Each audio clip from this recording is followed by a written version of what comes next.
খাগড়াছড়ির পর্যটন কেন্দ্রগুলো এখন উৎসবের নগরী।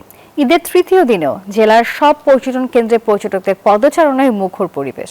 আলুটিলা জেলা পরিষদ পার্ক, রিছাং ঝর্ণা, তারেং মায়াবিনী লেক, মানিকছড়ি ডিসি পার্ক ও সাজেক সহ বিভিন্ন স্থানে পর্যটকদের ব্যাপক সমাগম দেখা গেছে। ঈদের টানা ছুটিতে পরিবার পরিজন নিয়ে পাহাড়ের সৌন্দর্য উপভোগ করতে ভিড় করছেন ভ্রমণ পিপাসুরা। পাহাড়ের মনোরম দৃশ্য দেখে মুগ্ধ পর্যটকরাও। জেলা পরিষদ পার্কে খেলাধুলায় মেতে উঠেছে শিশুরা। আর এদিকে উপচে পড়া ভিড়ে পর্যটকদের সামলাতে হিমশিম খাচ্ছে কর্তৃপক্ষ।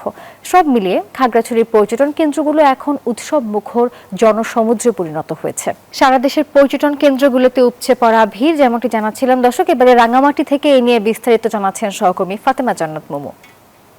তাই ছুটির শেষ মুহূর্তটাকে আনন্দঘন পরিবেশে কাটানোর জন্য পরিবার পরিজন নিয়ে পার্কে ভিড় করছেন অনেকে।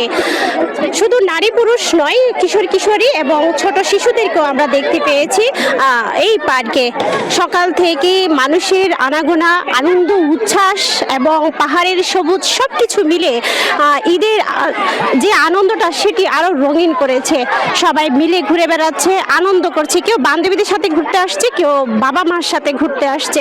এমনটা দৃশ্য আমরা দেখেছি। একজন পার্কে এসেছেন, একজন কিশোরী বলা যায়, তার সাথে একটু কথা বলতে চাই। এই ঈদের ছুটি কেমন আনন্দ করলা? অনেক ভালো, বান্ধবীদের সাথে ঘুরছি, ফ্রেন্ডের সাথে অনেক দিকে গেছি, পার্কে আসছি, অনেক মজা করছি। অনেক মজা করছো। এখানে আরো অনেকে আছে যাদের সাথে আমরা কথা বলতে চাইবো আজকে, যারা খুব মজা করেছে। একটু কথা বলি তোমার সাথে, কি কি মজা করলে আজকে? আজকে তো অনেক মজা করছি পার্কে। আমাদের এটা তো প্রিয়, আমাদের বাঘাইছড়ি অঞ্চলের একটা মানে বিখ্যাত একটি পার্ক, এটা আমাদের অনেক আনন্দ করছো, তাই না? এরকম অনেকেই আছে যারা খুব আনন্দ করছে, উৎসবের এই রংটাকে রঙিন করছে। যেহেতু ঈদের দ্বিতীয় দিন এবং ছুটির শেষ মুহূর্ত, স্কুল খুলে যাবে, কলেজ খুলে যাবে, যার কারণে উৎসবটাকে স্মরণীয় করে রাখতে সম্প্রীতির মেলবন্ধন রচনা করেছেন পার্বত্য অঞ্চলের মানুষ। ফাতেমা জান্নাত মুমু, নিউজ 24, রাঙামাটি।